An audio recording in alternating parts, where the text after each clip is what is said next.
Welcome back to KX News at 5, and we're looking live here across a very warm, or hot, I should say, North Dakota. Minot and Bismarck in those low 90s, but it feels a lot warmer than that, as we'll see in a minute. Out towards Watford City, just a shade below 100. It was actually at 100 degrees about an hour ago.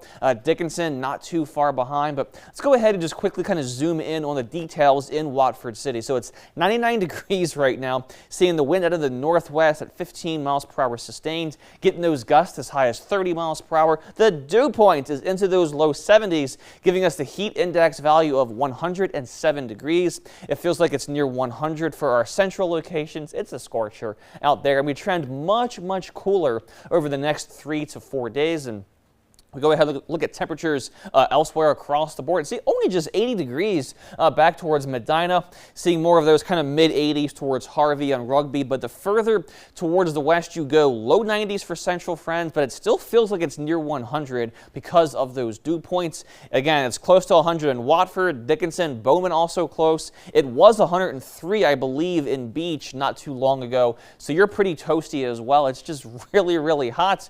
Makes me want to do a cannonball the nearest pond that I could find if I drive around town here, but going to be getting much cooler, as I alluded to. We're also seeing those winds more out of the south, kind of southeast for the majority of the region, sitting sustained at about 15 to even 25 or 30 miles per hour. Notice how the winds in the far west are more out of the southwest. That's a bit why those areas are a little bit warmer than the rest of the state, and we'll see why right about here. So we have that area of high pressure still off towards our east, kind of driving that flow coming in from the southeast for most of us. But there's a bit of a weak warm front coming in from the west, kind of steering things more out of the southwest for our friends in the far southwestern corner of the region. That's why you're just a little bit warmer than the rest of the states. But this cold front that we see right about there, going to push on through as we get into tomorrow morning. Going to really cool things off, give us a chance for a storm or two early tomorrow morning.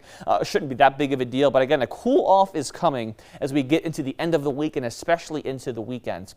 Looking at precision cast beginning 5, 6 o'clock tomorrow morning.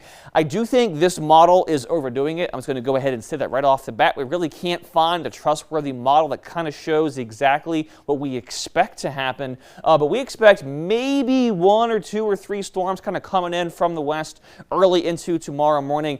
Again, not a very high chance, maybe 20 or 30% of 1 or 2 or 3 of these storms. I don't think it'll be a widespread thing like this is showing, but just be aware as we go through 6 to about 10 or even noon, I would say, tomorrow.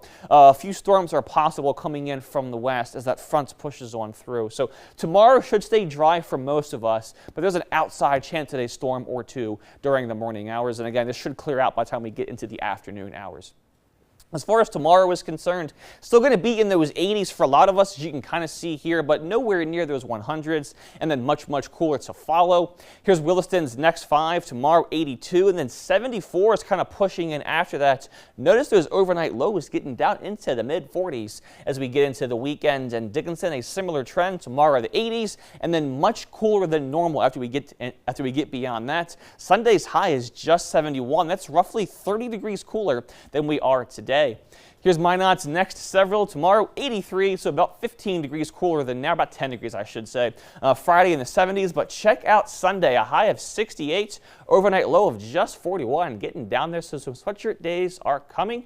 And then Bismarck's next 7 tomorrow, still upper 70s, going to be near 80 or so for Friday, and then just 71s for Sunday and Monday. So yes, Joel, sweatshirt days are coming, exclamation points on that. Cooler evenings as well, so I guess it's good for everything. Good for going for walks, playing a little golf, work in the garden, you name it kind of stuff. Dare I say, get rid of those mosquitoes, because as the humidity goes, so go the mosquitoes. So if they go bye-bye for a while, I would not be opposed to that at all. If we could have even a drastic reduction in mosquitoes, that would be a win for now. Kenny, thank you. Still to come on KX.